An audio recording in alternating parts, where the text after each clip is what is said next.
बैंगन की क्रॉप में बेसिक डेटा तो मेरे साथ में लिखो, बैंगन टॉपिक डाल दो, बैंगन।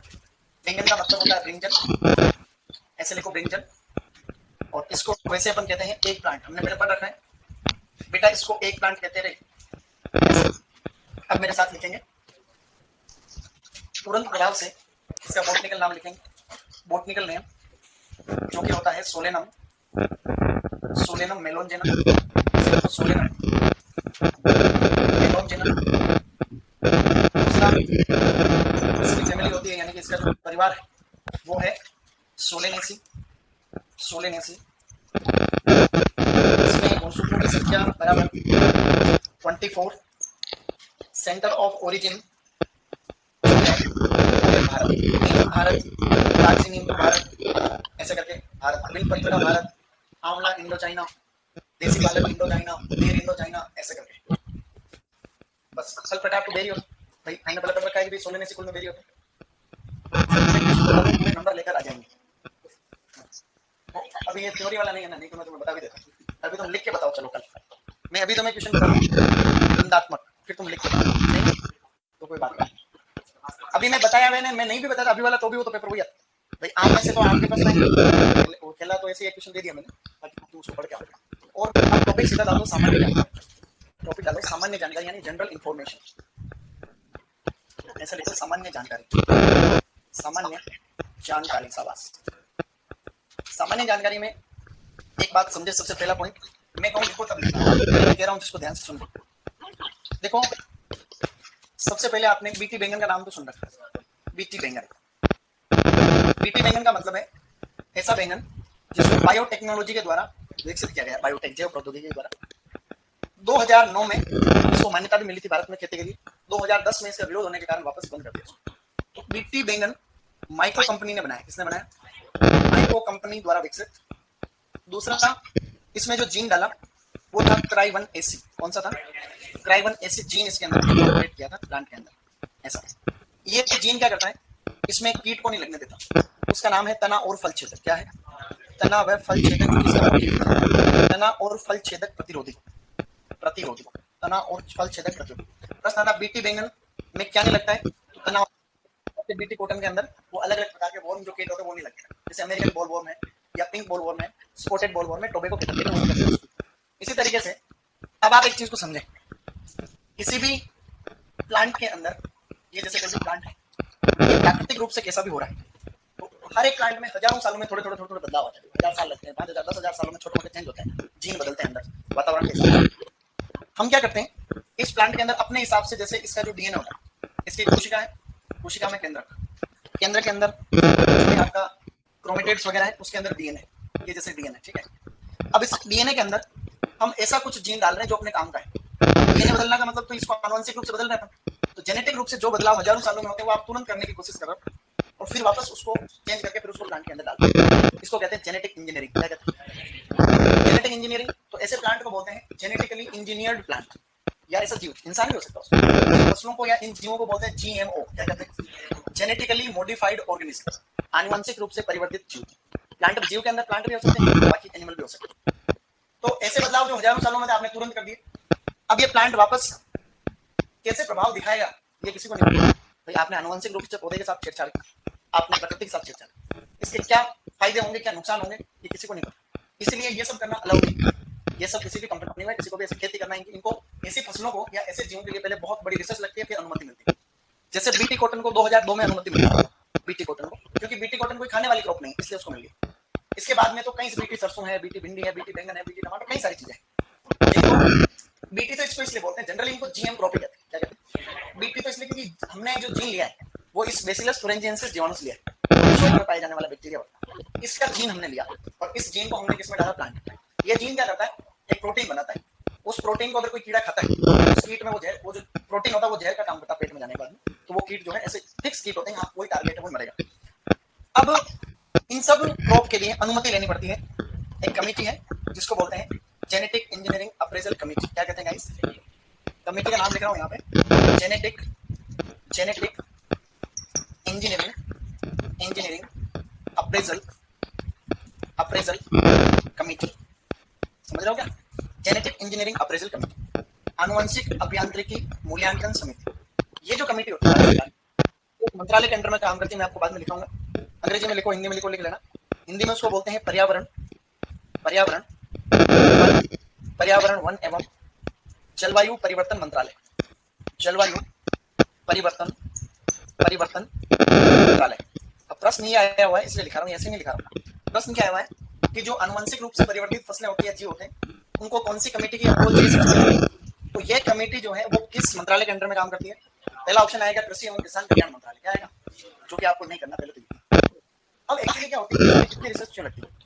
जैसे बैंगन है, जैसे अभी रिसर्च चल रही है बीटीपी मतलब जीएम मक्का के ऊपर, जीएम मक्का, और इन सब पे भी चल रही है। फसल को 15 20 30 साल तक तो पहले अलग अलग जगह पे उगाते हैं रिसर्च के अंदर, पूरा कंट्रोल माहौल में, अंदर ही अंदर। जैसे अपने उदयपुर के अंदर भी पहले ट्रायल लगी थी, तो उसको चारों तरफ कंट्रोल लगा लेते हैं, फिर अंदर उस फसल की पूरी स्टडी होती है कि इस फसल का मृदा पे कोई दुष्परिणाम तो नहीं है, इसके ऊपर कोई जीव जंतु बैठ रहे हैं वो तो नहीं मर रहे हैं, मतलब इस प्रकार से कोई दुष्परिणाम उसका हो सकता है। वो सब डेटा कलेक्ट होते हैं, सरकार के पास जाते हैं। वो कमेटी जो होती है, जैसे कंपनी है तो कंपनी अपने सारे कागजात कमेटी के सामने रखती है कि हमने इतने साल तक अनुसंधान किया, जो इसका कोई भी प्रभाव जो है लोगों पे कुछ नहीं आ रहा, ना पर्यावरण पे कुछ आ रहा है, ना दूसरे पौधों पे कुछ आ रहा है, ना मृदा पे कुछ आ रहा है। फिर वो कई सारे देश ऐसे हैं जो जल्दी जल्दी दे भी देते हैं अनुमति, भारत वाले नहीं दे रहे। पता चला कि जैसे हमने बीटी बैंगन बनाया, बीटी बैंगन को अपन खा रहे हैं, ठीक है, अब अपने ऊपर अब 20 साल की रिसर्च से क्या ही पता चला कि 100 साल तक ये जो बैंगन खा रहे हैं पीढ़ी दर पीढ़ी, फिर कुछ ऐसे परिवर्तन आपके शरीर में हुए, पता चला कि नपुंसक हो गए सब। अब नपुंसक हो गए तो फिर पूरा देश खत्म हो जाता है। जैसे धीरे धीरे आप लोग सब धीरे धीरे स्टेरिलिटी आ गई, फिर संख्या कैसे बढ़ेगी? तो धीरे धीरे पूरा देश ही खत्म लगता है। इसलिए क्या होता है कि बहुत लंबी चौड़ी इसमें अनुसंधान लगता है और फिर बाद में इनको जो है इनको अप्रूवल मिलती है खेती के लिए ऐसे। तो बीटी कॉटन अब दिक्कत क्या है इसमें? ये मैं आपको प्रारंभिक चीजें बता रहा हूँ, ये सब चीजें जान जाओगे तो सेकंड चरण आएगा।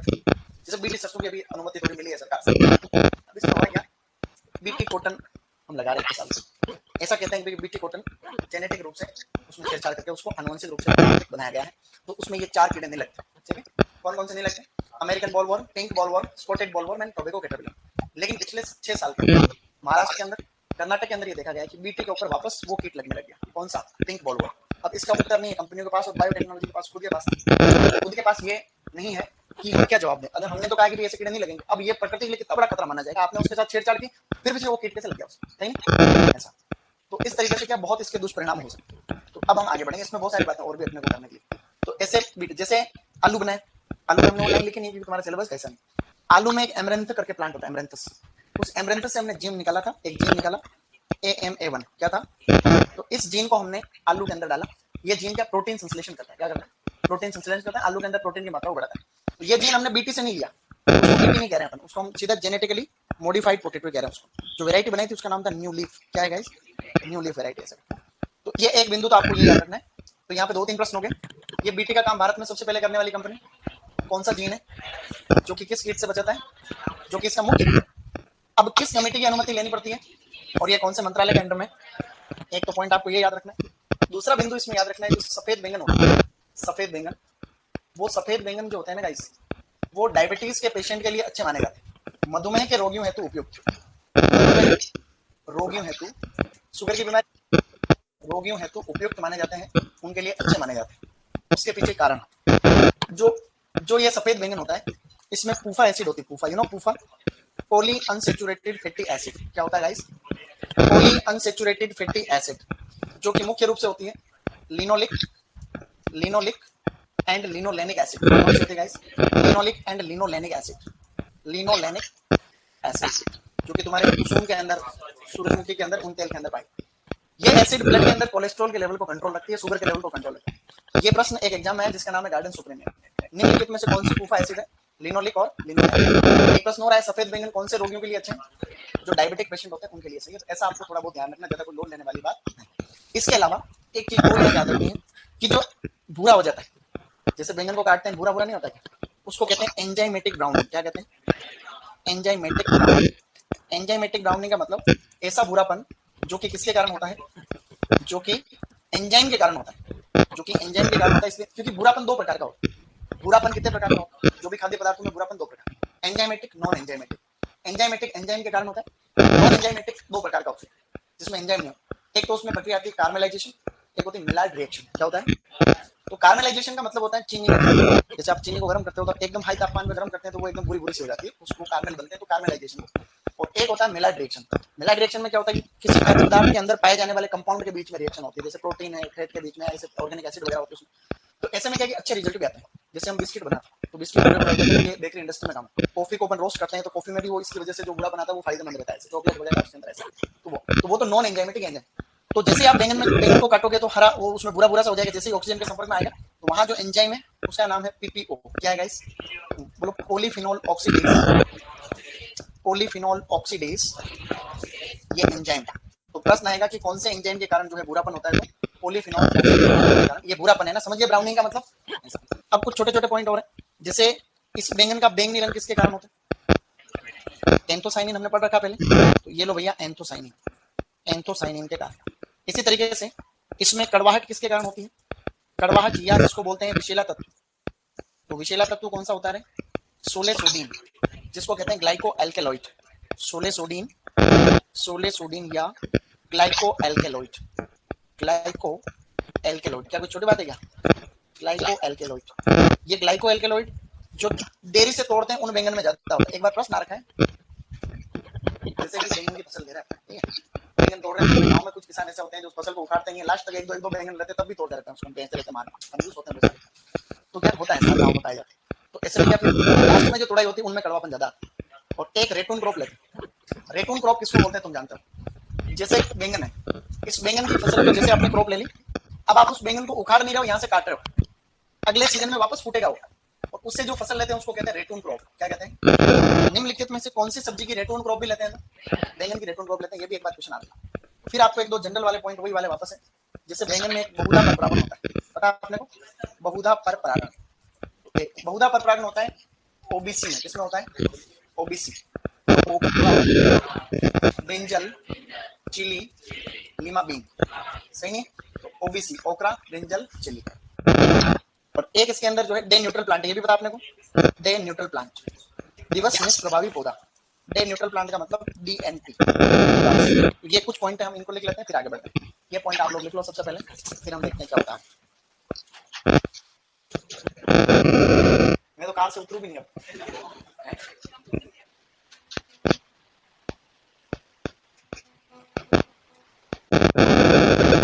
वो भगवत गीता को लेकर के वो बहुत सारे देखी थी, वो यार इंग्लैंड से घूमना है, वो इंग्लैंड से घूमना है, वो इंग्लैंड से कोई नहीं आएगा अभी तक, और एयर इंडिया में तो कोई भी नहीं बैठेगा, सही में। अब टॉपिक लिखो इंपोर्टेंट स्पीसीज। बेटा अब लिखो इंपोर्टेंट स्पीसीज। अब कुछ मेन प्रजातियां इसकी हम लिख रहे हैं। अब ये इंपोर्टेंट जो प्रजातियां जो भी लिखा रहा हूँ इनका थोड़ा लेवल हाई है, आपको याद रहे तो रखना, नहीं तो एक आधी को याद रख लेना। जैसे एक प्रजाति है जिसको कहते हैं सोडाम एप्पल। सोडाम एप्पल, सोडाम एप्पल एक जंगली प्रजाति बिल्कुल, जिसको हम लोग कहते हैं सोलेनम इंकानम। इसका नाम है सोलेनम, सोलेनम इंकानम। बेटा इसका है सोलेनम इंकानम। ये बैंगन की पूर्वज प्रजाति, एंसेस्टर स्पीसीज है, ये इसकी पूर्वज प्रजाति है, ठीक है, एंसेस्टर स्पीसीज या पूर्वज प्रजाति। तो ये सोलेनम इंकानम, जैसे आलू की थी सोलेनम स्टेनोटोनम, उसी प्रकार से ये इसकी है। इसके अलावा एक और लिखनी आपको, जिसका नाम है सोलेनम, हिंदी में लिखो रहे गलती से लिख दिया सोलेनम। एक है सोलेनम टोरवम या टोरम, सोलेनम टोरवम या सोलेनम टोरम, सोलेनम टोरवम या सोलेनम टोरम।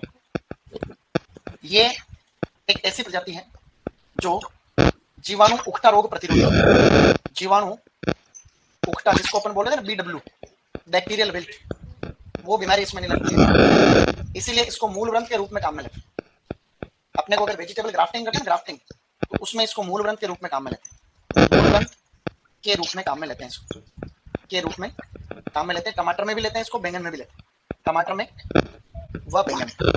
मतलब अगर अपन टमाटर और बैंगन के, आजकल सब्जियों में ग्राफ्टिंग का प्रचलन बढ़ रहा है, मतलब वेजिटेबल ग्राफ्टिंग जिसको बोलते हैं, सब्जियों में ग्राफ्टिंग जो करते हैं, तो उसमें ये प्रजाति बैक्टीरियल विल्ट बीमारी नहीं लगती इसमें।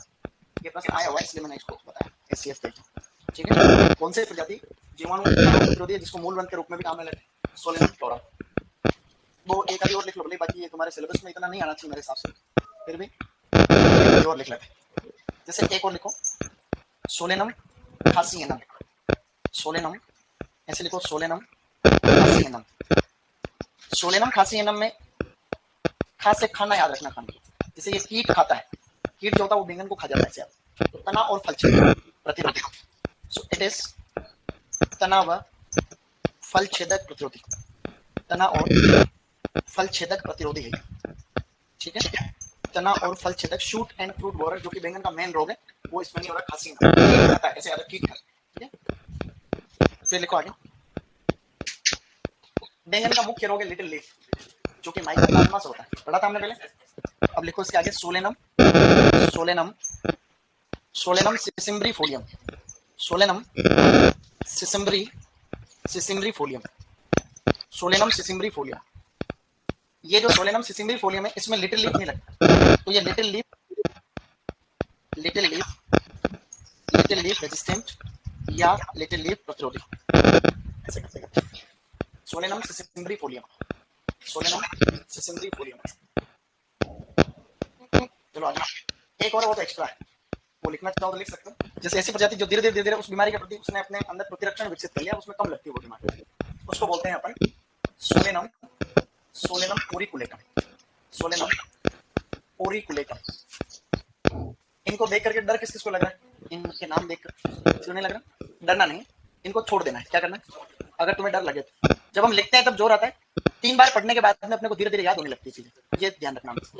तो सोलेनम ओरिकुलेटम जो है, ये लिटिल लीफ इम्यून प्रजाति, लिटिल लीफ इम्यून, इम्यून का मतलब प्रतिरक्षित, प्रतिरक्षित। वैसे इतने कोई इंपॉर्टेंट नहीं है सारे, एक आध याद रखना है। जैसे ये भी आया हुआ है, ये भी आया हुआ एग्जाम में, क्वेश्चन तो याद रखें सब, छोटे बड़े एग्जाम। सुपरवाइजर में कभी नहीं देखा गया सब कुछ, लेकिन इसका मतलब ये नहीं कि कभी देखा भी नहीं जाएगा, नहीं इस बार नहीं जाएगा देखा, मेरे हिसाब से नहीं जाएगा। मैं जो टेस्ट सीरीज का पेपर दूंगा वो आपको सबको करना है। टेस्ट सीरीज में पहले भी बोला, जब भी सुपरवाइजर की टेस्ट सीरीज होगी चालू, जब भी होगी, जो कि 2-3 महीने बाद होगी अभी, तो उसमें सबको भाग लेना है, समझ गए? जुलाई, अगस्त, सितंबर, दिसंबर, जनवरी और फरवरी। अब आप लोग आगे लिखो, अब इसमें लिखो जलवायु। स्टूडेंट्स अब छोटे छोटे पॉइंट और हैं, जैसे जलवायु, फल वाली सब्जी है तो मृदा इसमें बिल्कुल नॉर्मल, मृदा में आपको लोड नहीं लेना है। ऐसी मृदा जिसका पीएच 6.5 टू 7.5 हो, वो इसके लिए नॉर्मल अच्छी मानी जाती है। इसकी बुआई आप पूरे साल कर सकते हैं, बुआई आप तीनों सीजन में कर सकते हो, वर्ष भर। वर्ष भर जब भी लिखते हैं इसका मतलब होता है खरीफ, रबी और जायद, तीनों सीजन में इसकी खेती होता है। सबसे खास बात इसकी बीज दर, तो बीज दर सेम टमाटर के जैसी, ठीक है। तो जो इसकी जनरल किस्में होती है सामान्य, तो उनकी तो 400 से 500 ग्राम, और जो हाइब्रिड किस्में हैं संकर, उनकी 150 से 200 ग्राम या 175 से 200 ग्राम, 200 ग्राम। ये बीज दर एग्जाम में आ सकती है, किसी की भी आ सकती है, क्योंकि इतनी सारी सब्जियां अभी तक हमने, भाई टमाटर बैंगन में तो सेम होगी, तो इसमें ज्यादा लोड नहीं। आलू के अंदर सत्य आलू बीज, आलू के कंद ले रहे हैं तो मुख्य रूप से 25 से 30 क्विंटल, कितना लेते हैं? 25 से 30 क्विंटल है। फिर आगे 3-4-5 सब्जियां और है बस, बाकी ज्यादा लोड नहीं। क्या हमने कुछ पढ़ा अभी तक गाइस? क्या हमने कुछ पढ़ा रहे? तो आज हमने बहुत सारी काम की चीजें करी चर्चा। सबसे पहले बक I wrote, buck I wrote का कवक का नाम है फाइटोप्थोरा, बोलो फाइटोप्थोरा पैरासिटिका या फाइटोप्थोरा निकोटिन। इसमें देखो हरी अवस्था पे तोड़ रहे हैं, पिंक बेकर स्टेज, लाल परिपक्वन या ये, तो ये बीज निकालने के लिए ये अवस्था है। फिर बैंगन है, बैंगन को हम ओबरगाइन कह रहे थे उस दिन पर, ओबरगाइन एबरजीनिया, ये बीटी बैंगन को कंपनी माइको है, और इसमें फ्रूट और शूट बोरन या शूट या फ्रूट बोरन नहीं लगता है। इसको कौन सी कमेटी अप्रूव करती है? Genetic engineering appraisal committee. इसका जो चेयरमैन देता है, इसका भी अध्यक्ष रहता है, तो उसमें कोई ज्यादा वो नहीं देता। इस मंत्रालय का जो सेक्रेटरी रहता है, सेक्रेटरी, हर मंत्रालय में कई प्रकार के सेक्रेटरी रहते हैं, तो इसमें बायोडाइवर्सिटी का सेक्रेटरी रहता है, जो ये बायोटेक्नोलॉजी ये सारा छोटा मोटा, वो सचिव जो रहता है, सचिव का छोटा मोटा का मतलब अपने से तो बहुत ऊपर है। सीनियर आईएएस क्या होता है? सीनियर आईएएस में देखो सेक्रेटरी किसको कहते हैं पता है? जैसे कोई नया नया आईएएस लगता है तो उसको पहले 5-7 साल तक एसडीएम लगता है, 2-4 साल मान लो एसडीएम लगता है, वो अलग अलग जगह एसडीएम नया ट्रेनिंग आईएएस जो होता है, फिर वो ठीक उसको लगता है सरकार को लगता है नहीं अब ठीक है, फिर उसको धीरे धीरे कलेक्टर बनाना, फिर वो कलेक्टर, वो साल तक कलेक्टर रहता है, कलेक्टर रहते रहते उसका कभी ट्रांसफर, कभी जैसे अपने एग्रीकल्चर में आयुक्त बना दिया, ऐसे अलग अलग जगह कमिश्नर बना देते हैं, ऐसे बना देते, चलता रहता है, सचिव बना देते, फिर वो धीरे धीरे संभागीय आयुक्त बनता, संभागीय आयुक्त जो कि कुछ जिलों के ऊपर है, फिर कभी कभी फिर उसको बाद में उसको सचिव बनाते हैं, फिर धीरे धीरे काम कम होता जाता है, फिर कलेक्टर रहता है तब उसका लेवल, उसके बाद फिर वो सीनियर हो जाता है, तो फिर वो सरकार में हर विभाग में, जैसे राजस्थान सरकार की बात करें, स्टेट की बात करें, उसमें अलग अलग विभाग में सचिव रहते हैं, जैसे नीचे का सचिव, फिर ऊपर सचिव, सचिव प्रिंसिपल सेक्रेटरी, फिर सबसे ऊपर का सचिव होता है मुख्य सचिव। मुख्य सचिव सबसे बड़ी पोस्ट होती है किसी भी राज्य में, जो आदमी पढ़ करके बनता है वो सबसे बड़ी पोस्ट होती है कौन सी? मुख्य सचिव, चीफ सेक्रेटरी जिसको बोलते हैं। अभी राजस्थान का चीफ सेक्रेटरी कौन? तो चीफ सेक्रेटरी किसी राज्य का सबसे बड़ा अधिकारी होता है, मतलब अगर पढ़ के बनने की बात करें तो अब ऐसे कोई बहुत कम उम्र में 20-22 साल की उम्र में कोई आईएएस बनता है तो जाकर के वो चीफ सेक्रेटरी तक पहुंचता है, प्रमोशन होता है। अब दिल्ली में सरकार खींचती फिर जो ज्यादा होशियार होते हैं ना, ऐसे लेवल के आदमी होते हैं, उनको सरकार जैसे कोई चीफ सेक्रेटरी रहा उसको फिर उठा के वहाँ मंत्रालय के अंदर दिल्ली में, उस मंत्रालय में सेक्रेटरी रखते हैं। जैसे कृषि मंत्रालय है अपना, कृषि एवं किसान कल्याण मंत्रालय, उसमें 2 विभाग अलग अलग। तो एक तो DARE है, उसका सचिव तो ICAR का डायरेक्टर जनरली होता है, और एक और होता है जिसको हम कहते हैं ये अपना department of agriculture farmer welfare, जो है वो अलग विभाग, उसका भी एक सेक्रेटरी होता है। ऐसे सब मंत्रालयों के अंदर एक एक सेक्रेटरी होता है, वो सेक्रेटरी इसका चेयरमैन होता है। होते तो बहुत बड़ी बात, लेकिन अब बड़े लोगों में भी अलग अलग बड़े छोटे ऐसे होते हैं, नहीं कई बातें बसते हैं। क्या हमने कुछ पढ़ा क्या गाइस, हमने कुछ पढ़ा क्या आज? अब तुम देखो, अब सुपरवाइजर कहाँ है इसमें है? जो क्लास पढ़ी थी शनिवार को, उसमें हमने बहुत सारी बातें पढ़ी थी। जो कुछ प्रजातियां पढ़ी थी, ऐसी प्रजाति जिसमें बैक्टीरियल विल्ट नहीं होता है उसको कहते हैं सोलेनम टोरम। क्या कहते हैं? जिसमें तना और फल छेदक नहीं लगता है उसको कहते हैं सोलेनम खासियनम। क्या कहते हैं? जिसके अंदर लिटिल लीफ नहीं लगता है उसको कहते हैं सोलेनम सिसिमडिफोलियम। क्या कहते हैं? और इसकी पुरुष प्रजाति है सोलेनम इनकानम। क्या है बेटा? सोलेनम इनकानम। ऐसा आपको याद रखना चाहिए। इसके अलावा हमने पढ़ा था कि बीटी कॉटन होता है, उसमें बीटी बैंगन होता है, उसके अंदर वो कीट नहीं लगता, तना और फल छेदक। कौन सा लगता? इसमें जो जीन डाला गया है वो कौन सा है? Tri1AC है ना। और जो सफेद बैंगन होते हैं वो कौन से रोगियों के लिए अच्छे हैं? मधुमेह यानी डायबिटिक पेशेंट के लिए अच्छा। उसमें PUFA यानी पॉली अनसैचुरेटेड फैटी एसिड होती है, और जो पूफा एसिड होती है वो लिनोलिक और लिनोलेनिक एसिड, लिनोलिक और। अब हम लोग आगे बढ़ेंगे और आपको अब नोट करके एक पॉइंट लिखना है। स्टूडेंट्स नोट करके एक इंपॉर्टेंट पॉइंट लिखेंगे। अगर आप बैंगन की फसल में 2 ppm 2,4-D का छिड़काव करते हो, अगर आप बैंगन की फसल में 2 ppm 2,4-D का छिड़काव अगर किया जाता है तो उसके इतने सारे फायदे होते हैं। पहले मेरी बात को सुन लेना एक सेकंड। अगर आप बैंगन में क्या छिड़काव कर रहे हो? 2 ppm 2,4-D का छिड़काव करते हो तो इससे निम्नलिखित चीजें बढ़ती है। क्या है गाइस? निम्नलिखित चीजें बढ़ती, बढ़ने को बोलते हैं इंड्यूस होती। क्या होता है गाइस? इंड्यूस होती। कौन कौन सी चीजें यहां लिखा हूं मैं? एक तो इसमें पार्थेनोकार्पी बढ़ती है। क्या बढ़ती है गाइस? देखो बेटा, पार्थेनोकार्पी का मतलब क्या होता है? बीज रहित नहीं। इसका मतलब होता है, हाँ, इसका परिणाम तो यही होता है बीज रहित फल, लेकिन परागण भी नहीं होता, निषेचन भी नहीं होता, फिर भी फल बन जाता है। उसको हम क्या कहते हैं? पार्थेनोकार्पी। तो इसका मतलब बीज कम बनते हैं या बीज नहीं बनते हैं, तो इससे पार्थेनोकार्पी बढ़ती है। ऐसा करने से फल ठहराव बढ़ता है। क्या होता है गाइस? जिसको कहते हैं फ्रूट सेटिंग बढ़ती है। इसके अलावा फसल जल्दी तैयार होती है, इससे अगेतापन बढ़ता है और इससे उपज बढ़ती है। क्या होता है गाइस? तो प्रश्न क्या आया हुआ है अभी एरो के एग्जाम में? निम्नलिखित में से किसका बैंगन की फसल में किसका छिड़काव करने से पार्थेनोकार्पी बढ़ती है, फल ठहराव बढ़ता है, अर्लीनेस बढ़ती है और उपज बढ़ती है? तो क्या था वो? 2 ppm या कभी कभी 2 से 5 ppm को 40। इंपॉर्टेंट बात हो गई है। अब हम टॉपिक शुरू कर रहे हैं इंप्रूव्ड वेराइटीज। क्या है बेटा? बोलो इंप्रूव्ड वेराइटीज। अब यहां पर बैंगन की जो मैं यहां किस्में बता रहा हूं आपको, यहां से प्रश्न आएगा सुपरवाइजर 2026। समझ गया बेटा? देखो कौन कौन से इसमें वैरायटी आ रही जो भी यहां लिख रहा हूं मैं। एक ग्रुप है तो लंबे फल वाली, एक तो ऐसी किस्में जिसके कैसे फल आते हैं? लंबे फल को बोलते हैं लॉन्ग फ्रूट। क्या कहते हैं? एक ऐसी किस्में जिसमें फल आते हैं गोलमाल। कैसे आते हैं? गोल फल, जिसको कहते हैं राउंड शेप। क्या कहते हैं बेटा? Round shape fruit. तो इस तरीके से तो एक टेबल बनेगी अपने बढ़िया से, और मैं आपको 2 तरीके से याद करने की कोशिश कर रहा हूं ताकि प्रश्न सही आ जाए। देखो क्या, मेरे साथ रिपीट करना है। बोलो अनुपम ने सम्राट के विरुद्ध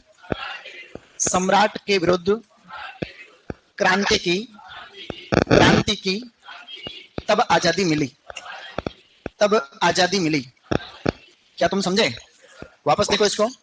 बोलो अनुपम ने सम्राट के विरुद्ध क्रांति की, तब आजादी मिली।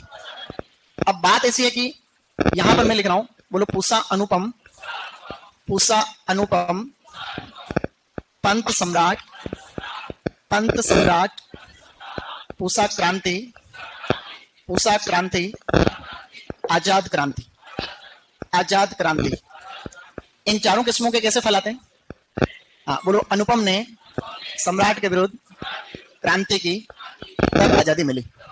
ये 4 किस्में ही आपको मेन याद रखनी, बाकी तो अपने आप रहेगी। जैसे मैं एक वैरायटी लिख रहा हूं यहाँ पर, वो तुम्हें याद रखनी नहीं, तो अपने आप रहेगी। बोलो पूसा पर्पल लॉन्ग, लंबे फल से क्या याद रहा? लॉन्ग, तो पूसा पर्पल लॉन्ग। ऐसी एक और पूसा पर्पल क्लस्टर। क्या है? Pusa purple cluster. लेकिन आप ये 2 याद नहीं रखोगे तो भी चलेगा, क्योंकि आपका काम यहां तक हो जाएगा। समझ गए तुम? अब हम नेक्स्ट और वैरायटी की बात कर रहे हैं यहां पर, ठीक है? मेरे साथ रिपीट करना। बोलो नवनीत ने ऋतु को अनमोल बिंदी गिफ्ट की। बोलो अनमोल बिंदी गिफ्ट की। समझ गए तुम लोग? वापस देखो इधर, बोलो नवनीत ने ऋतु को अनमोल बिंदी गिफ्ट की। अब इसके अकॉर्डिंग इधर है, बोलो अर्का नवनीत, बेटा अर्का नवनीत, पंत ऋतुराज, पंत ऋतुराज, RITURAJ ऋतुराज, सही नहीं? बोलो पूसा अनमोल, पूसा अनमोल और पूसा बिंदु, पूसा बिंदु। क्या तुम समझे? ये वैरायटी अपने को याद रखनी। तो कैसा प्रश्न आएगा बता, बोलो नवनीत ने ऋतु को अनमोल बिंदी गिफ्ट की। अब प्रश्न क्या आएगा जो बता रहा हूं, एक वैरायटी अन्य और लिख रहा हूं। गोल को बोलते हैं राउंड, क्या कहते हैं? बोलो Pusa purple round, Pusa purple round. तो राउंड से गोल है, इसमें तो कोई दिक्कत है नहीं। इन चार किस्मों ऊपर जो लिखे, अब प्रश्न क्या आएगा कि गोल फल वाली कौन सी, लंबे फल वाली कौन सी? समझ लो प्रश्न क्या आएगा एग्जाम में, गोल फल वाली कौन सी और लंबे फल वाली कौन सी। तो आपको ये सही करना। अब यहां से जो आपका प्रश्न सही होगा वो ये वैरायटी सही होने पे और ये वैरायटी सही होने पे भी काम हो जाएगा। 99% तक चांस है कि उसमें अगर आपको ये ऋतुराज और सम्राट में पता है तो काम हो जाएगा आपका। जैसे देखो ऋतुराज में आर है और यहां पर भी क्या है, तो ऋतुराज राउंड क्या है, आर। ऋतुराज के फल कैसे आते हैं, राउंड। और सम्राट के फल कैसे होते हैं, बोलो सम्राट के लंबे फल। ऐसे भी याद रख लेना जैसे तुम्हें याद रहे। अब बिंदी लगाते हैं ना, बिंदी, क्या बिंदी गोल होती है? तो बिंदी से भी हम याद रख सकते हैं कि इसके फल गोल आते। देखो पहला तो हम इससे याद कर लेंगे, जैसे अनुपम ने सम्राट के विरुद्ध क्रांति की तो आजादी मिली, ये लंबे फल सबके, लंबी चौड़ी क्रांति, जैसे लंबे समय तक क्रांति चली हो मान। नवनीत ने ऋतु को अनमोल बिंदी गिफ्ट की, एक तो इस ट्रिक से याद रख सकते हो, ऐसा नहीं रह रहा है कोई दिक्कत नहीं। ऋतुराज यानी आर, राउंड यानी आर, तो ऋतुराज के पता चल जाएगा और सम्राट के लंबे फल, और ऋतुराज यानी आर राउंड, आर राउंड, ठीक है। बिंदी कैसी होती है, गोल। तो ये इतना सारा अपने को फायदा मिल जाएगा, क्या नहीं मिलेगा। आगे बढ़ते हैं। अब इसकी कुछ अदर वेराइटीज है, वो भी इंपॉर्टेंट है। अब अपन अन्य किस्में लिख रहे हैं, अन्य किस्में, लेकिन वो भी विशेष किस्में। मैं चाहता हूं मेरे साथ में लिखो, तुम पहले इसको लिखो, तुम पहले इस मैटर को लिखो ताकि थोड़ा मेरे साथ लिखना, बहुत सारा है मैटर। एसिड लाइम को कागजी नींबू कहते हैं क्या? हाँ।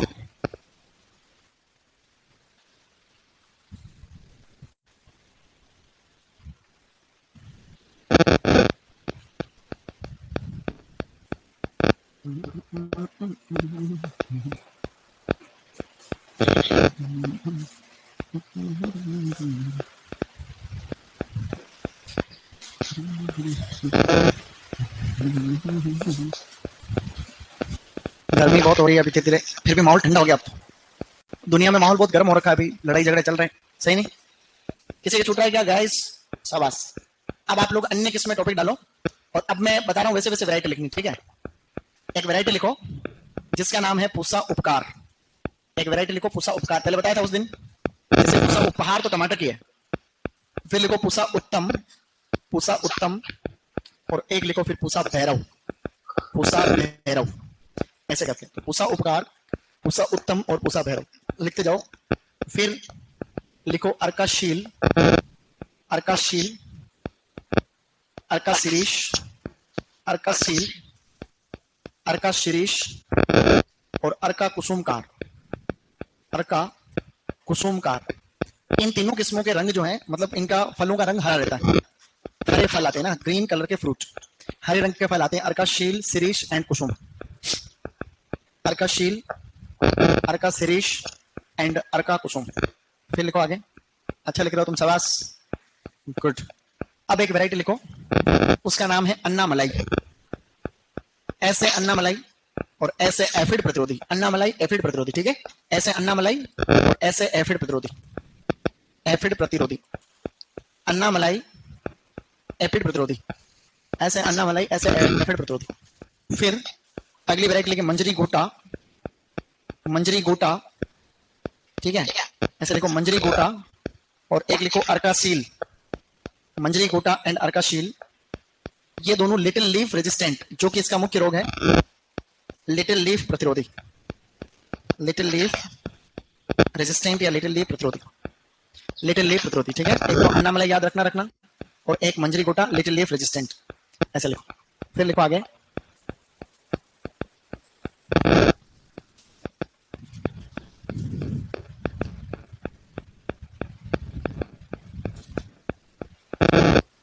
अब लिखना आपको हिसार जामुनी। वैरायटी का नाम है हिसार जामुनी। मैं कल आपको कह रहा था कि रेटून फसल नहीं था, रेटून, तो उस रेटून हेतु उपयुक्त, रेटून फसल जिसको पेडी फसल कहते हैं, रेटून या पेडी फसल लेने हेतु, पेडी फसल लेने हेतु, तो रेटून या फिर पेडी फसल लेने के लिए हिसार जामुनी नई किस्म हिसार जामुनी, मतलब रेटून फसल इससे ली जा सकती।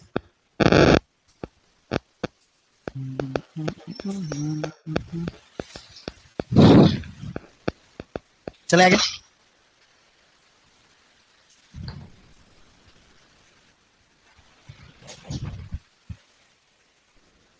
एक तो लिखो अर्का निधि, बेटा एक तो लिखो अर्का निधि, अर्का केशव, अर्का निधि, अर्का केशव और अर्का नीलकंठ, अर्का नीलकंठ। ये तीनों जो किस्में हैं वो मैंने बीमारी बताई थी ना, बैक्टीरियल विल्ट। अरे बताई थी क्या? नहीं बताई थी। जीवाणु उकटा रोग, उस दिन इसका नाम थोड़ी लिखाया था। जीवाणु उकटा रोग सोलेनेसी कुल में होता है, टमाटर बैंगन में खासकर। स्यूडोमोनास सोलेनोसिरम नाम है उसका। अभी बैंगन में लिख लेना, ठीक है? बैंगन में लिख लेंगे, वो टमाटर में भी होता है। बैंगन में लिख लेना इस रोग को, जीवाणु उकटा रोग प्रतिरोधी है।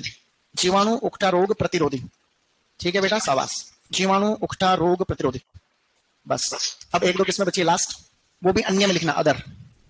वापस अन्य किस्में है, 2 बार अन्य हो गया ना, तो 2 बार हो सकता है अन्य नंबर 2 है।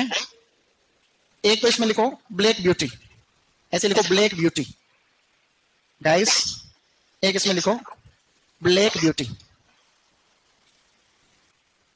एक तो लिखनी है आपको ब्लैक ब्यूटी यानी काली सुंदरता, नहीं। फिर लिखो आगे, एक है फ्लोरिडा मार्केट, फ्लोरिडा मार्केट, और एक लिखनी है वैशाली गाइस। एक लिखो वैशाली, जो कि 2 रंग वाली किस्म, मिक्स कलर वाली वैरायटी, द्विरंगी किस्म। द्विरंगी यानी 2 रंग वाली किस्म, द्विरंगी वैरायटी, ठीक है। ये अन्य किस्म है black beauty, Florida market and Vaishali.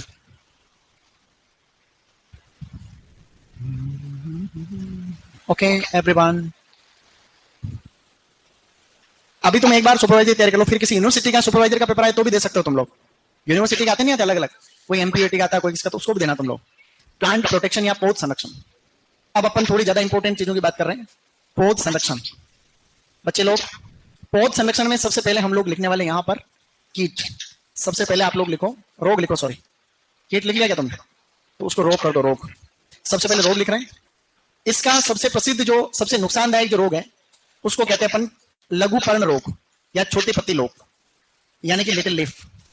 Little leaf बीमारी, जिसमें पत्तियां छोटी रह जाती, बैंगन की पत्तियां बिल्कुल छोटी छोटी सी रह जाती है ना, ये तो इसको कहते हैं लिटिल लीफ। सबसे इंपॉर्टेंट रोग है ये। माइकोप्लाज्मा या फाइटोप्लाज्मा से होता है, माइकोप्लाज्मा जनित बीमारी है बेटा। और इसको फैलाने का जो काम करता है कीट, इसका वाहक है वो है लीफ हॉपर। क्या है? लीफ हॉपर, जिसको कहा जाता है जेसिड। लीफ हॉपर को हम क्या कहते हैं? जेसिड भी कहते हैं। बस ये सबसे इंपॉर्टेंट रोग हो गया इसका। इसको, इस कीट का जो नाम होता है वैज्ञानिक, वो होता है सेस्टियस फाइसेटिस। सेस्टियस फाइसेटिस, सेस्टियस फाइसेटिस इस कीड़े का नाम है। लीफ हॉपर का नाम है सेस्टियस फाइसेटिस, सेस्टियस फाइसेटिस, ठीक है। अब चलो आगे बढ़ो। दूसरा लिख दूं? दूसरा लिखो phomopsis blight. Phomopsis, phomopsis blight, ये भी इसका इंपॉर्टेंट रोग है, फोमोप्सिस ब्लाइट। ये कवक जनित है, उस कवक का नाम भी ऐसे ही फोमोप्सिस, इसलिए आपको ज्यादा कोई लोड नहीं लेना है। इसकी जो प्रतिरोधी किस्में हैं, इसकी गाइस प्रतिरोधी किस्में, उनमें एक तो है पंच सम्राट और एक है पूसा भैरव। पंच सम्राट एंड पूसा भैरव, पंच सम्राट एंड पूसा भैरव, ये दोनों इसके प्रतिरोधी किस्में हैं। Phomopsis blight, phomopsis blight.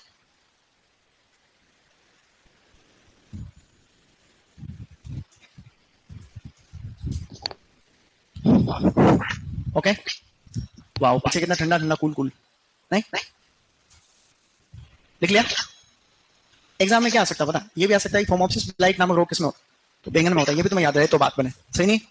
लेकिन लिटिल लीफ आएगा क्योंकि वो ज्यादा आता है, ज्यादा कॉमन भी। अब इसमें एक वो रोग और लिख लो जो मैं कह रहा था तुम्हें अभी, अभी जो मैंने कहा था जीवाणु उकटा, ताकि ये टमाटर में भी होता है। जीवाणु उकटा जो है, जो कि जीवाणु से होता है, और उस जीवाणु का नाम है स्यूडोमोनास सोलेनोसिरम। ऐसे लिखो बेटा, स्यूडोमोनास, स्यूडोमोनास सोलेनोसिरम, स्यूडोमोनास सोलेनोसिरम, स्यूडोमोनास सोलेनोसिरम, ठीक है। तो ये ऊपर वाले दोनों ज्यादा इंपॉर्टेंट है। ये तो टमाटर में भी है ना, टमाटर में भी होता है, टमाटर के भी मेन रोगों में से एक है। टमाटर की जीवाणु उकटा रोग प्रतिरोधी किसमें बताओ? टमाटर की जीवाणु उपकार और प्रतिरोधी। अर्का आभा, अर्का आलोक, अर्का अभिजीत, अर्का श्रेष्ठ। अर्का आभा, अर्का आलोक, अर्का अभिजीत, अर्का श्रेष्ठ। बैंगन की है अर्का निधि, अर्का केशव, अर्का नीलकंठ। सही नहीं? आप लोगों में से वापस जाके वैरायटी को कोई नहीं पढ़ रहा, नहीं तो हर चीज मुश्किल से मुश्किल चीज आपको याद हो सकती है। सही नहीं? कोशिश जीरो कर, जितनी कोशिश करोगे उतना ही मिलेगा। मैंने उस दिन बताया था, जितनी आप प्रयास करोगे उतना ही आपको रिजल्ट मिलने वाला है, ये तो ध्यान रखना। अब इसमें लिखो कीट, ये तो रोग हो गया, अब लिखो कीट। बेटा शाबाश। अब लिखो कीट। कीटों में कीटों का राजा कौन सा इसका मुख्य? तनाव है फल छेदक, तनाव फल छेदक, जिसको बोलते हैं shoot and fruit borer. Shoot and fruit borer, shoot and fruit borer, इसको कहते हैं ल्यूसिनोडस ऑर्बोनेलिस।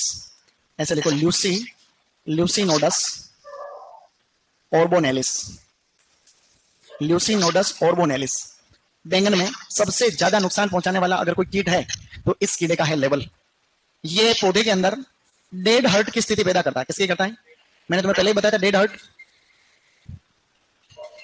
क्या बात।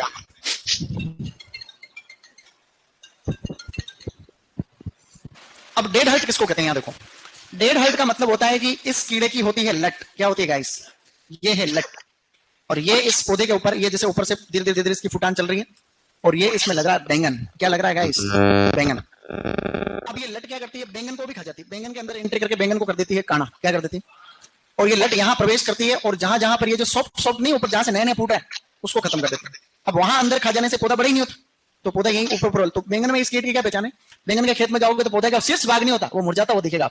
तो शीर्ष भाग को आप तोड़ के इसको थोड़ा सा यूं चीरोगे तने को, तो अंदर आपको ये लट निकलेगी। कैसे मिलेगा? इस छोटे से। तो इस कंडीशन को बोलते हैं डेड हर्ट, यानी कि पौधे का वह भाग जो कि नई नई वृद्धि कर रहा है वही खत्म हो गया, तो फिर पौधा बड़ा नहीं होता, तो इसलिए कहते हैं डेड हर्ट। सेकंड लिखो, इपीलेक्ना बीटल। ऐसे लिखो, इपीलेक्ना बीटल। बस ये भी आपको याद रखना पड़ेगा, इपीलेक्ना बीटल किस में लगता है। तो ये दोनों कीट इसका इंपॉर्टेंट है। इसका वैज्ञानिक नाम तो तुम याद रखना मत, क्योंकि तुमसे होगा नहीं। कर लोगे क्या? बोलो हम कर लेंगे। नहीं होगा तुमसे, कर लोगे? देखो ऐसे हैं।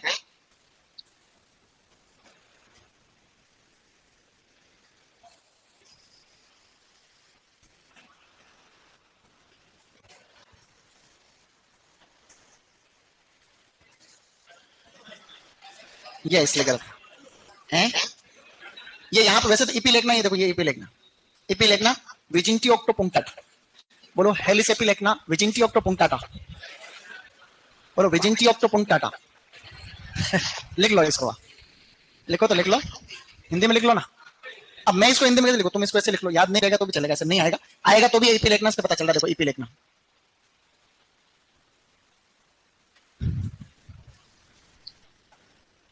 लेक्ना बीटल, इसका नाम भी आ जाएगा। देखो लंबा चौड़ा वाला नाम ये लिखा, देखो यहाँ विजिंटी ऑक्टोपुंक्टाटा। मैंने लिखा जो तो लिखा ही नहीं है, लेकिन मैंने तुम्हें सही लिखाया। ये देखो यहाँ हेनो से भी लिखना, उसको सही लिखो, HE की जगह लिखो। मैंने जैसे आपको लिखा है HE, ठीक है, उसी की जगह HE तो सही है, फिर NO करो, HENO। इसको आपको क्या करना है? हेनो से भी लिखना है। इसका नाम जो है ज्यादा कुछ चेंज नहीं करना, ये LI है ना, उसकी जगह NO लिखना है, ऐसे लिखना है, हेनो से भी लिखना है। लिख लिया होगा तुमने। वैसे इपी लिखना याद रखोगे तो भी काम चल सकता है। अब आप लोग नई फसल लिखो, मिर्च। बैंगन में लगभग लगभग बातें हो गई, अब लिखो मिर्च। स्टूडेंट्स, अगली फसल जो